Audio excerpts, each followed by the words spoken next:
Hi guys, இன்னைக்கு நம்ம சேனல்ல பார்க்க போற விஷயம் என்னன்னு பாத்தீங்கன்னா ஆஸ்திரேலியால வந்து 2019ல வேலைக்கு டிமாண்ட்லாம் என்ன மாதிரி இருக்கு அப்படி அதிகமான டிமாண்ட் இருக்கிற வேலை எல்லாம் என்னென்ன அப்படின்றத தான் நான் இன்னைக்கு ஷேர் பண்ண போறேன். ஆல்ரெடி சொல்லிருந்தேன் பிஆர் எப்படி வாங்குறதுன்னு நான் ஒரு வீடியோ போட்டிருக்கேன். அதுல வந்து சொல்லிருந்தேன் உங்களோட வேலை இருக்கா இல்லையான்னு நீங்க செக் பண்றதுக்கு அதோட அஃபிஷியல் பேஜ்ல போய் நீங்க செக் பண்ணணும்னு சொல்லிட்டு சோ இப்போ வந்து நான் அதிகமான டிமாண்ட் இருக்கிற வேலையை மட்டும் சொல்றேன். உங்களோட வேலை இருக்கா இல்லையான்னு நீங்க செக் பண்றது நீங்க போய் அதோட பேஜ்ல செக் பண்ணிக்கலாம். ஓகேங்களா? மோஸ்ட்லி எல்லாரோட வேலையும் அதுல டிமாண்ட் லிஸ்ட்ல தான் இருக்கும். பட் இப்போ வந்து நான் அதிகமான டிமாண்ட் இருக்கிற வேலையை மட்டும் சொல்றேன். ஓகேங்களா? ஃபர்ஸ்ட் வந்து பாத்தீங்கன்னா நர்ஸ். ஓகேங்களா? அதாவது ஒரு ரெஜிஸ்டர்ட் நர்ஸா இருந்தீங்கன்னா போதும், நீங்க வந்து ட்ரை பண்ணலாம். நர்ஸ்க்கு வந்து எப்போதுமே இங்க டிமாண்ட் அதிகமா இருக்கு. ரெண்டாவது பாத்தீங்கன்னா ஜெனரல் லேபர், இவங்களுக்கும் வந்து எப்போதுமே டிமாண்ட் அதிகமா இருக்கும். ஏன்னா இங்க நமக்கு வேலைக்கு ஆள் கிடைக்கிறது ரொம்ப கஷ்டம். அதனால நீங்க வந்து எல்லா வேலையும் உங்களால பண்ண முடியும். அதாவது கொஞ்சம் ஹெவியா இருக்கிற வேலையெல்லாம் வெயிட் தூக்குறது இல்லை கிளீன் பண்றது இந்த மாதிரியான வேலையெல்லாம் நீங்க பண்ண முடியும் அப்படின்னா நீங்க ட்ரை பண்ணலாம். இது வந்து ஈவன் ஃபார்ம்க்கெல்லாம் கூட நீங்க வந்து ட்ரை பண்றீங்கன்னா ட்ரை பண்ணலாம். அங்க வேலை பண்றதுக்கெல்லாம் இப்போ எக்ஸாம்பிள் ஒரு நீங்க ஆப்பிள்லாம் வந்து பறிக்கணும் அப்படின்னா லைக் அதுக்கு பறிச்சு அதை வந்து பேக் பண்ணி அதெல்லாம் வந்து வண்டியில எல்லாம் ஏற்றி அந்த லோடெல்லாம் ஏற்றுவாங்களா, அந்த மாதிரி கொஞ்சம் ஹெவியான வேலை பண்ணுறதுக்கு வந்து உடம்பு வந்து கொஞ்சம் ஃபிட்டாக இருக்கணும் அண்ட் யங்காக இருக்கணும். அந்த மாதிரி இருக்கிறவங்க தான் எடுத்துப்பாங்க அந்த மாதிரி வேலைக்கு அப்படின்னு சொல்லுவாங்க. ஸோ நீங்கள் வந்து இந்த ஜென்ரல் லேபருக்கு ட்ரை பண்ணுறீங்கன்னா நீங்கள் வந்து ட்ரை பண்ணலாம். ஓகேங்களா? அதுக்கான டிமாண்ட் எப்போதுமே இங்கே அதிகமாக தான் இருக்குது. அதுக்கப்புறம் பார்த்தீங்கன்னா டாக்டர்ஸ்க்கு வந்து டிமாண்ட் அதிகமாக இருக்குது. டாக்டர்ஸ் இந்த சென்ஸ் நான் சொல்கிறது வந்து பார்த்திங்கன்னா ஜிபியாக இருந்தாலும் சரி, ஸ்பெஷலிஸ்ட்டாக இருந்தாலும் சரி, இந்த ரெண்டு கேட்டகரியில் இருக்கிறவங்களுக்கும் வந்து பார்த்திங்கன்னா டிமாண்ட் அதிகமாக தான் இருக்கும். இப்போ நமக்கு உடம்பு முடியலன்னா டாக்டர்ஸ் கிட்ட ஃபஸ்ட்டு போவோம், அதாவது ஜிபி கிட்ட ஃபஸ்ட்டு போவோம். அதுக்கப்புறம் அவங்க வந்து நமக்கு ஒரு ஸ்பெஷலிஸ்ட்டை பார்க்கணுன்னா அவங்க தான் ரெஃபர் பண்ணுவாங்க. அவங்க ரெஃபர் பண்ணாமல் நம்ம வந்து போக முடியாது. அதனால் பார்த்திங்கன்னா இவங்களுக்கு ரெண்டு இதுக்குமே வந்து பார்த்திங்கன்னா டிமாண்ட் அதிகமாக தான் இருக்கும். இங்கே வந்து ஒரு ஸ்பெஷலிஸ்ட் ஒரு இஎன்டி பார்க்குறீங்கன்னு வைங்களேன், உங்களுக்கு வந்து அப்பாயின்மெண்ட் உடனே கிடைக்காது. ஒரு 1 மந்த் நீங்கள் வெயிட் பண்ணணும். இது வந்து ப்ரைவேட் ஹாஸ்பிட்டலில். இதுவே நீங்கள் வந்து கவர்மெண்ட் ஹாஸ்பிட்டலில் பார்க்குறீங்கன்னா 6 மந்த்ஸ் அந்த மாதிரி கூட ஆகும். உங்களுக்கு அப்பாயின்மெண்ட் புக் பண்ணி உங்களுக்கு கிடைக்கிறதுக்கு இந்த மாதிரியான டைம் எல்லாம் கூட ஆகும். அதனால் எப்போதுமே வந்து பார்த்திங்கன்னா இங்கே டாக்டர்ஸ்க்கு வந்து டிமாண்ட் அதிகமாக தான் இருக்குது. அதுக்கப்புறம் பார்த்திங்கன்னா சாஃப்ட்வேர் இன்ஜினியர்ஸ்க்கும் வந்து டிமாண்ட் அதிகமாக இருக்குது. அதே மாதிரி அதர் இன்ஜினியர்ஸ் இருப்பாங்க இல்லையா, அவங்களுக்கும் வந்து டிமாண்ட் அதிகமாக தான் இருக்குது. இப்போ வந்து ஒரு சிவில் இன்ஜினியருக்கு டிமாண்ட் அதிகமாக இருக்குன்னா அந்த சிவில் இன்ஜினியருக்கு மட்டும் இல்லாமல் லைக் அதில் ஒர்க் பண்ணுற அந்த கன்ஸ்ட்ரக்ஷன் ஒர்க் பண்ணுற ஆளுங்களுக்கு அண்ட் அங்கே சூப்பர்வைசருக்கு இந்த மாதிரி இருக்கிறவங்களுக்கு வந்து டிமாண்ட் அதிகமாக தான் இருக்கும். ஓகேங்களா? அதுக்கப்புறம் பார்த்திங்கன்னா டிரைவர்ஸ்க்கு, எஸ்பெஷலி ட்ரக் டிரைவர்ஸ். ஓகேங்களா?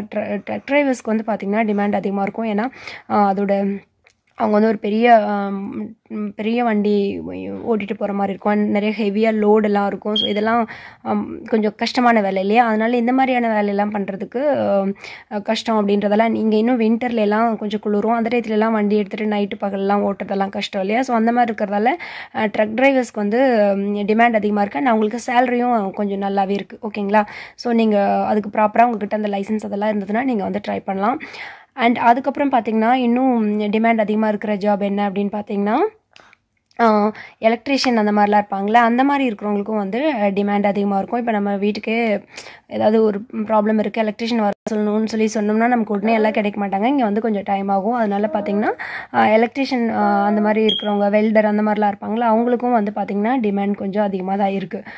அதுக்கப்புறம் வேறு யாருக்கெல்லாம் டிமாண்ட் அதிகமாக இருக்குது அப்படின்னு பார்த்திங்கன்னா செஃப்புக்கெல்லாம் கூட டிமாண்ட் அதிகமாக இருக்குது. அதாவது உங்களுக்கு பேக் பண்ணலாம் தெரியும் அப்படின்னா நீங்கள் வந்து ட்ரை பண்ணலாம்.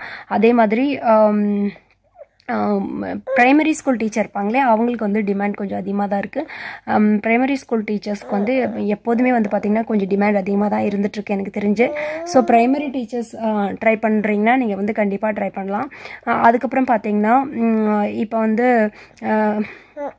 வேறு சில இதெல்லாம் இருக்கும்ல, லைக் லாயர்ஸ், அப்புறம் வந்து பார்த்திங்கன்னா இன்சூரன்ஸ் மேனேஜர் இந்த மாதிரிலாம் இருப்பாங்களா, அந்த மாதிரி இருக்கிறவங்களுக்கும் வந்து டிமாண்ட் அதிகமாக தான் இருக்கும்.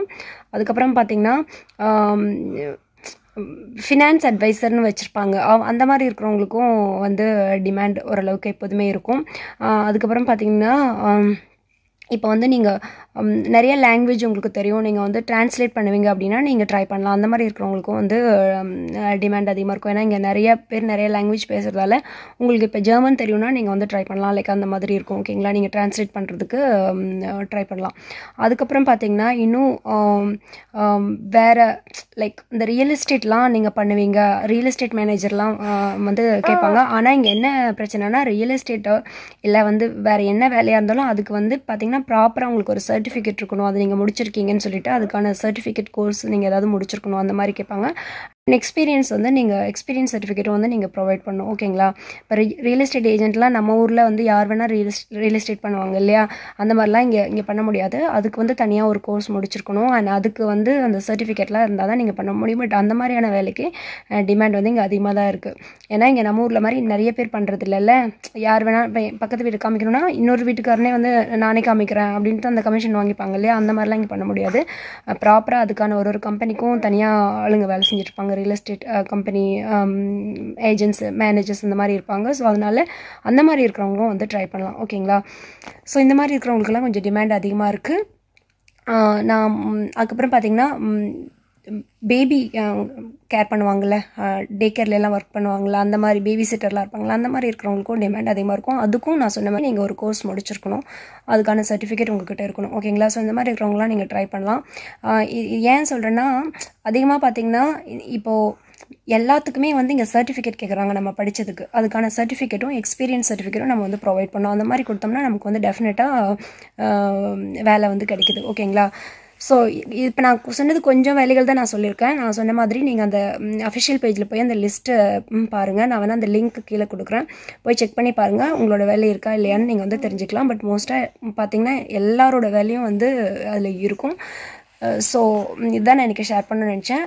தேங்க்யூ ஸோ மச் ஃபார் வாட்சிங். பாய்.